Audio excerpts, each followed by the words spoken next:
One of the very few people on the planet recognized by only his first name, Regis, was an outstanding broadcaster and comedic performer, truly gifted storytellers to ever entertain us. Before his grand success in that 9 o'clock hour, he was a late-night performer, sidekick on Joey Bishop's show. His walk-off on that show was all planned, by the way. In San Diego, Regis was not on long and not on often, but he had no writers.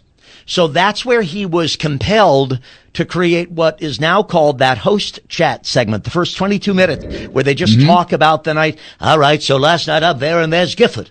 I mean, it's a $37 check, and Gifford won't go into his wallet. Sometimes mundane things made so entertaining, it was mandatory viewing for millions. Growing up in New York, that was the first time I really saw Regis on TV. They would run promos during the day. The little promotional announcement always ended with Regis saying, "The morning show tomorrow at 9." And that line stuck out to me, so I would imitate it. I would copy it.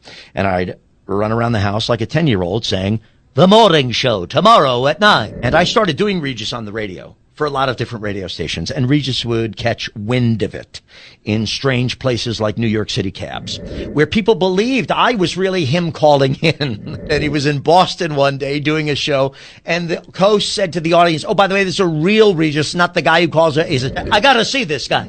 So he invited myself and my mom to his live concert comedy performance, my personal reflection on Regis in New England. And he was so gracious. I often say that Johnny Carson was the king of late night, and Regis Philbin was the king of the morning. So we thank him for so many smiles and twists and turns and the out loud laughs of your excitable daily adventures, Regis. It's sad to lose an entertainer so familiar and sharing his life with the achieved goal of making us each a little bit happier.